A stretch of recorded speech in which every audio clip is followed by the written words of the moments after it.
नमस्कार दोस्तों, स्वागत है आपका डरावनी कहानियां यूट्यूब चैनल पर। आज हम सुनने जा रहे हैं और एक डरावनी कहानी। चलिए शुरू करते हैं।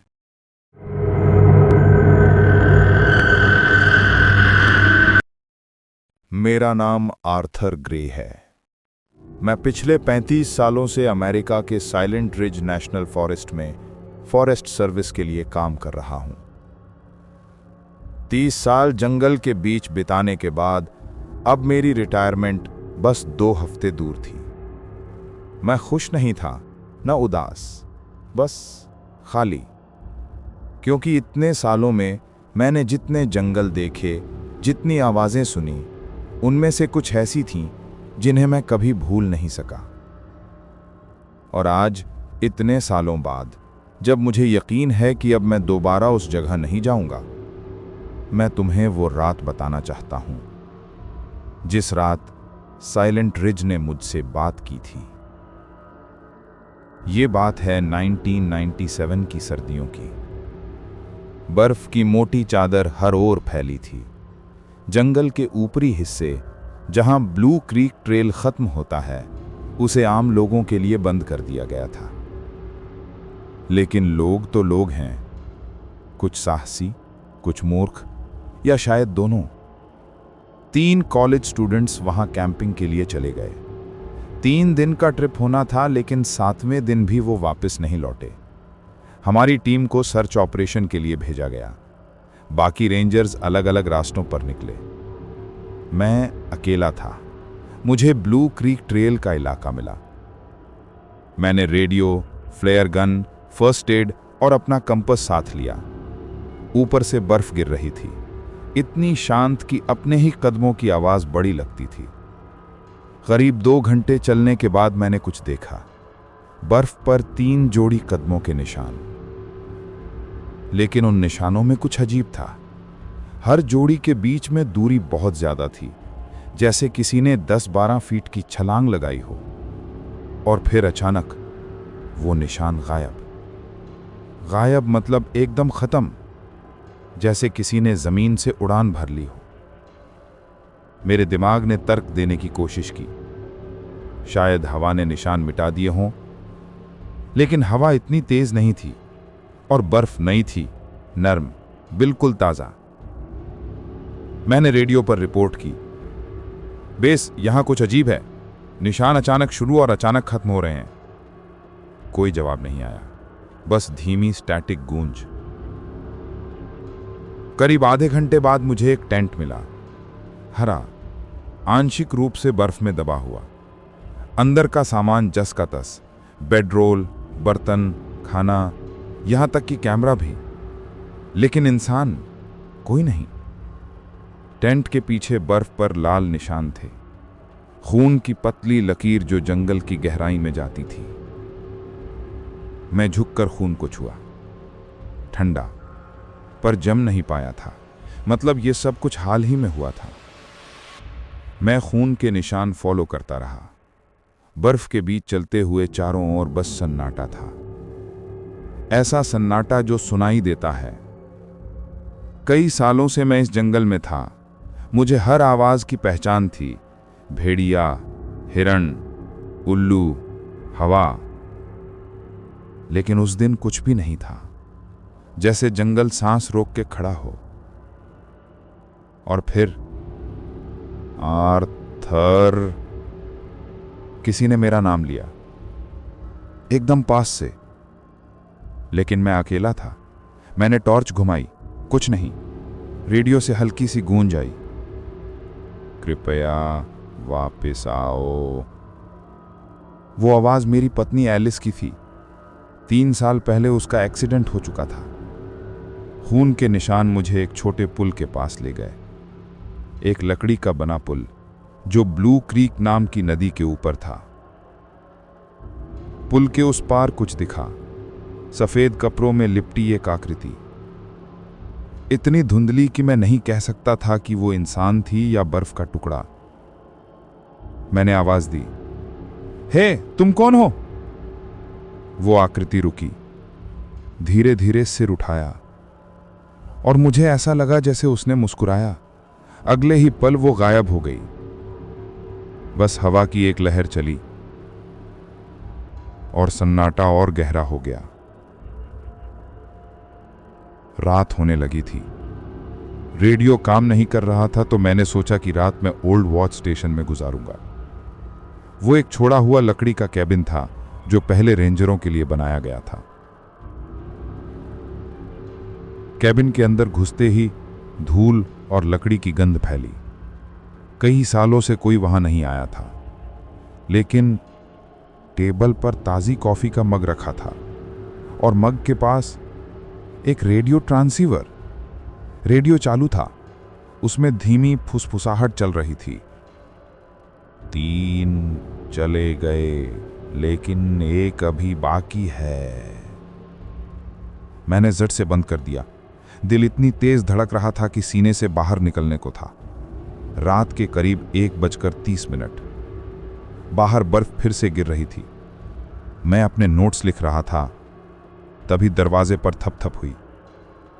कौन है? कोई जवाब नहीं। मैं धीरे धीरे उठा, गन हाथ में ली और खिड़की के पास गया। बाहर कोई खड़ा था, काले कपड़ों में, लेकिन चेहरा नहीं दिख रहा था। मैंने चिल्लाया, रुको वहीं। वो नहीं रुका, धीरे धीरे करीब आता गया और तभी उसने सिर उठाया। उसका चेहरा मेरा अपना चेहरा था। वो मेरी ही तरह दिखता था। वही यूनिफॉर्म, वही टोपी, वही रेडियो बैज, बस आंखें खाली थीं जैसे भीतर कुछ न हो। उसने कहा, तुम देर कर चुके हो आर्थर, अब वो तुम्हें नहीं छोड़ेगा। मैं पीछे हट गया, पर वो भीतर आ गया, दरवाजा खोले बिना। बस दीवार के पार से वो मेरे पास आकर झुका और बोला, ये जंगल उन लोगों को रख लेता है जो इसे समझते हैं। अब तुम भी समझ गए हो।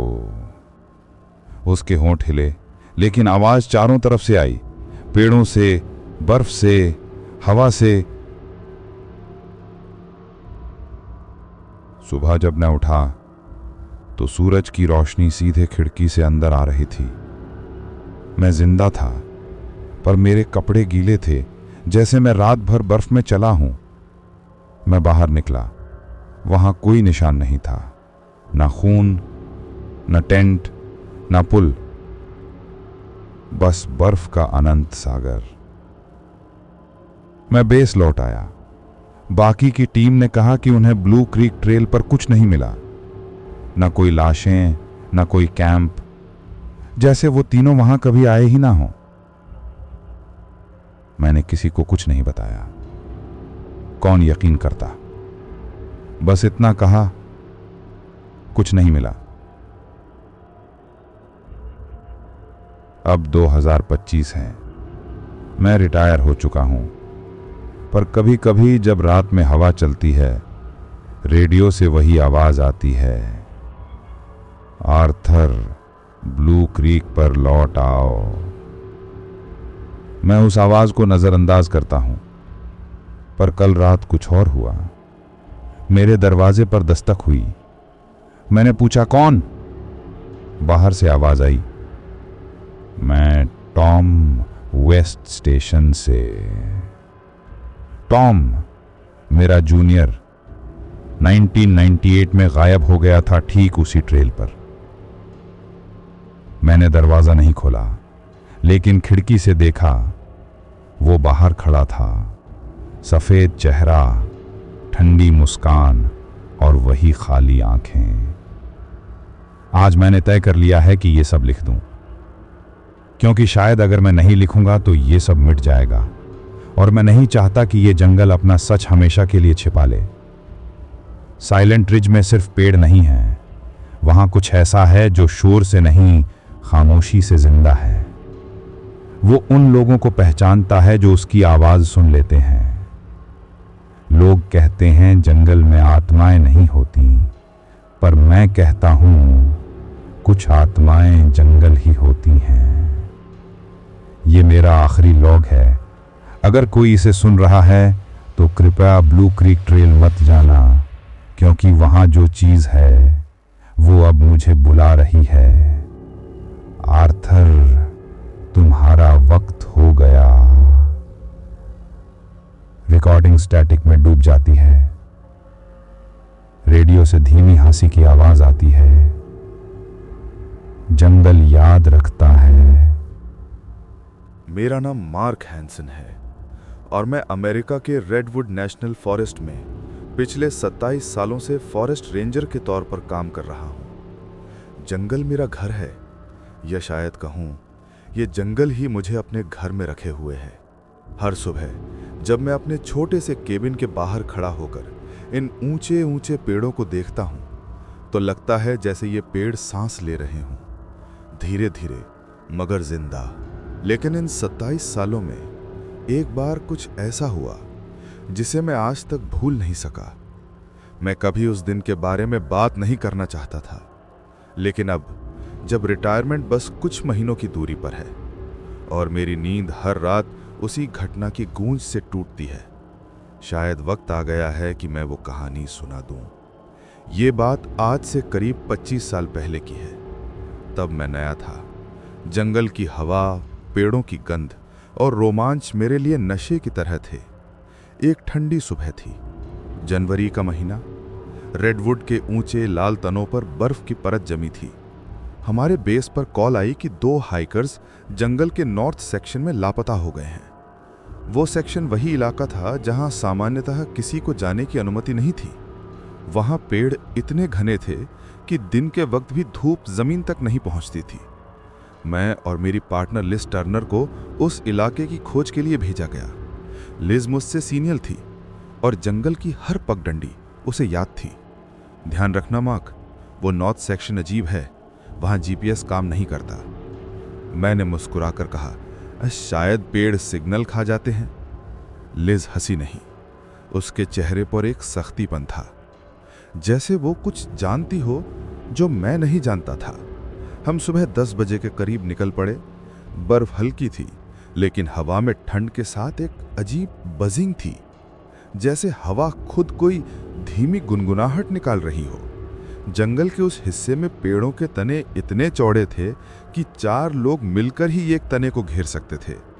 उनके बीच धुंध टंगी थी, जैसे वो किसी अदृश्य दीवार की तरह रास्ता रोक रही हो।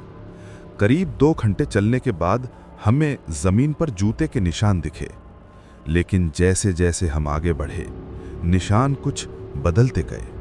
पहले तो वे सामान्य इंसानी निशान थे, फिर धीरे धीरे उनकी आकृति लंबी और चौड़ी होती गई, जैसे कोई बड़ा जानवर उन्हीं रास्तों पर चला हो। लिज झुकी और बर्फ छूकर बोली, ये ताजे हैं, बस कुछ घंटे पुराने हैं। मैं कुछ कहता उससे पहले ही हवा में से एक आवाज आई, कहीं बहुत दूर से, पर साफ सुनाई दी। हेलो। ये एक औरत की आवाज थी। हमने एक दूसरे की तरफ देखा। रेडियो में उस वक्त कोई और फ्रीक्वेंसी एक्टिव नहीं थी। तो ये आवाज कहां से आई? लिज बोली, कॉल आ सकती है, शायद उनमें से कोई बचा हो। हम आवाज की दिशा में आगे बढ़े। करीब आधे घंटे बाद जंगल अचानक खुला सा लगने लगा। जगह समतल थी और बीच में एक पुराना लकड़ी का टावर खड़ा था। शायद कभी वहां फायर वॉच टावर हुआ करता था। हम दोनों ने अपनी टॉर्चें निकाली, क्योंकि उस घनी धुंध में दिन का उजाला भी बुझ चुका था। जैसे ही हम टावर के पास पहुंचे, हमें कुछ पड़ा हुआ दिखा। वो एक बैकपैक था, फटा हुआ। उसमें से एक कैमरा मिला। लिज ने कैमरा ऑन करने की कोशिश की और आश्चर्यजनक रूप से वो ऑन हो गया। उसमें एक वीडियो सेव था।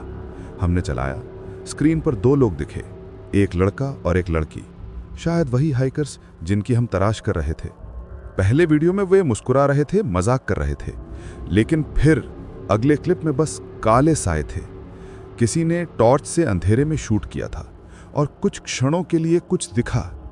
एक ऊंचा लंबा साया जो पेड़ों के बीच उल्टा लटकता हुआ था, जैसे किसी ने उसे टहनी पर टांग दिया हो, लेकिन वो अभी भी हिल रहा था। वीडियो यहीं कट गया। मैंने लिज की तरफ देखा, उसका चेहरा पीला पड़ गया था। उसने कहा, ये यहाँ नहीं होना चाहिए था। हमें तुरंत बेस पर लौटना होगा। हमने वापसी का रास्ता पकड़ने की कोशिश की, लेकिन अब जीपीएस सिग्नल पूरी तरह गायब था। जहां से हम आए थे वहां अब वही धुंध और ठंड थी, जैसे जंगल ने रास्ता बदल दिया हो। लिज ने कंपास देखा और माथा से कोड़ लिया। नॉर्थ दिशा हर बार बदल रही है। हम कुछ समझ ही नहीं पा रहे थे कि अचानक पेड़ों के बीच से वो गंध आई, एक जली हुई मेटल और सड़े मांस की मिलीजुली गंध। मैंने टॉर्च घुमाई। वहीं करीब 20 मीटर आगे धुंध में कुछ चल रहा था। लिज बोली, मार्क मत देखो, बस पीछे हटो। लेकिन मैंने देखा, वो इंसान नहीं था। उसकी लंबाई कम से कम 8 फुट थी। चेहरा नहीं था, बस चिकनी सतह, जैसे किसी ने आंख नाक सब पोंछ दिए हों। और उसके शरीर पर पेड़ की छाल जैसी दरारें थीं। वो धीरे धीरे सिर झुकाकर हमें देख रहा था, या शायद महसूस कर रहा था। मेरे कानों में फिर वही बजिंग गूंजी और उसी के बीच किसी की आवाज आई, लिज। मैंने डरकर लिज की तरफ देखा। वो साया अब उसी के सामने था। उसने कहा, भागो मार्क, पीछे मत मुड़ना। मैं भागा। बर्फ में पैर धंस रहे थे, लेकिन मैं रुका नहीं। कंधे के ऊपर से बस एक झलक ली। वो साया अब लिज के बिल्कुल सामने था और उसके चेहरे के करीब झुक रहा था। फिर सब अंधेरा हो गया। मुझे जब होश आया, मैं एक पुराने झोंपड़ी में था। शरीर में दर्द था, कपड़े फटे थे, बाहर धूप थी, लेकिन हवा में वो गंध अब भी थी। मैं लड़खड़ाते हुए बाहर निकला। जंगल वैसा ही दिख रहा था जैसे कुछ हुआ ही ना हो। मैं बेस तक पहुंच गया। रेडियो पर मदद मांगी। सर्च टीम भेजी गई। उन्होंने उस इलाके में लिज को ढूंढने की कोशिश की, लेकिन उसका कोई निशान नहीं मिला, सिर्फ उसकी टोपी और वो पुराना कैमरा। मैंने उसके बाद भी कई साल जंगल में काम किया, बहुत कुछ देखा, भालू, भेड़िए, बर्फीले तूफान, लेकिन वो रात जैसी दूसरी कभी नहीं आई। 20 साल बाद एक दिन मैं उसी इलाके के पास गश्त कर रहा था। वो इलाका अब रिस्ट्रिक्टेड जोन घोषित हो चुका था। रेडियो में अचानक एक अजीब आवाज आई। पुराना चैनल था, रेंजर फ्रीक्वेंसी 4, जो अब बहुत सालों से बंद है। और फिर एक आवाज गूंजी, मार्क, तुम अब भी यहीं हो? ये लिज की आवाज थी, ठीक वैसे ही जैसी उस दिन थी। मेरे हाथ कांपने लगे। मैंने जवाब दिया, लिज, तुम कहां हो? कुछ पल सन्नाटा रहा। फिर रेडियो से एक ठंडी हंसी आई और बस एक शब्द, फॉरेस्ट रिमेंबर्स। जंगल याद रखता है। अब जब मैं ये कहानी सुना रहा हूं, मैं अपने उसी पुराने केबिन में हूं। बाहर हवा बह रही है और खिड़की के शीशे पर ठंड से बनी फ्रॉस्ट किसी आकृति में बदल रही है, जैसे कोई नाम लिखा हो, लिज। रेडियो टेबल पर रखा है। अभी अभी उस पर फिर वही सिग्नल झिलमिला रहा है, फ्रीक्वेंसी 4। मैं जानता हूं वो फिर से बुला रही है। शायद जंगल कभी किसी को सच में जाने नहीं देता। वो बस इंतजार करता है जब तक कि कोई और उसके अंदर कदम नहीं रख देता। मेरा नाम ईथन माइल्स है और पिछले 32 सालों से मैं अमेरिका के उत्तरी इलाके के ब्लैक पाइन नेशनल रिजर्व में फॉरेस्ट रेंजर के तौर पर काम कर रहा हूं। इन सालों में मैंने न जाने कितने तूफान देखे, कितनी बर्फबारी झेली और कितने सर्च ऑपरेशंस में लोगों को बचाया। लेकिन जो बात मैं आज आपको बताने जा रहा हूं, वो ऐसी है जिसे याद करते हुए आज भी मेरी रूह कांप जाती है। ये घटना लगभग 28 साल पहले की है। तब मैं नया था, जवान, जोश से भरा और शायद थोड़ा ज्यादा ही आत्मविश्वासी। मुझे लगता था कि जंगल मेरे बस में है, लेकिन ब्लैक पाइन ने मुझे सिखाया कि इस धरती पर कुछ जगहें ऐसी हैं जहां इंसान बस एक मेहमान है। जनवरी का महीना था। जंगल बर्फ से सफेद चादर में ढका हुआ था। उस दिन हमारे स्टेशन पर रिपोर्ट आई कि 3 युवा कैंपर्स जो ब्लैक पाइन रिज ट्रेल की तरफ गए थे, 4 दिन से वापस नहीं लौटे। उनके परिवार वालों का कहना था कि वे 2 दिन में लौटने वाले थे। मौसम बेहद खराब था। हमें किसी वॉलंटियर की मदद नहीं मिल सकती थी, इसलिए सर्च ऑपरेशन की जिम्मेदारी हम 4 रेंजर्स पर डाली गई, मैं, जॉन, एरिका और वॉल्टर। मुझे पूर्व दिशा के जंगलों की तरफ भेजा गया, जहां ब्लैक पाइन के पेड़ सबसे घने थे। Radio phone, compass, snow goggles और गन सब तैयार था। बर्फीली हवा मेरे गालों को काट रही थी। जंगल बिल्कुल शांत था, इतना शांत कि हर कदम पर बर्फ की चरमराह की एकमात्र आवाज थी। करीब 1 घंटे तक चलने के बाद मुझे जमीन पर अजीब से पद चिन्ह दिखे। पहली नजर में लगा कि ये इंसानों के हैं, लेकिन नहीं, वो बहुत चौड़े थे, लगभग इंसानी पैर से 1.5 गुना बड़े, और गहराई भी ऐसी थी जैसे कोई बहुत भारी चीज उन कदमों से गुजरी हो। और फिर अचानक उन निशानों का अंत हो गया, बिल्कुल ऐसे जैसे कोई आसमान से गिरा हो और कुछ दूरी तक चला, फिर हवा में गायब हो गया। कुछ दूर और गया तो बर्फीले ढलान पर एक टेंट दिखा। उसका जिप खुला हुआ था और अंदर स्लीपिंग बैग, कपड़े, खाना सब कुछ वैसे ही रखा था, लेकिन वहां इंसान नहीं थे। टेंट के पीछे बर्फ पर कुछ गहरे लाल धब्बे नजर आए, खून की बूंदें। वो बूंदें जंगल के और अंदर जाती दिख रही थीं। मैंने अपनी गन कॉक की और धीरे धीरे उन निशानों के पीछे चल पड़ा। करीब 1 कदम गए होंगे कि वो खून बर्फ में गायब हो गया, मानो जमीन ने उसे पी लिया हो। मैंने रेडियो से रिपोर्ट किया, बेस, यहां एक टेंट मिला है, इंसान नहीं लेकिन ब्लड ट्रेल है, तुरंत बैकअप भेजो और एक स्निफर डॉग भी। सिग्नल थोड़ा कमजोर था, पर जवाब आया, कॉपी दैट ईथन, टीम रास्ते में है।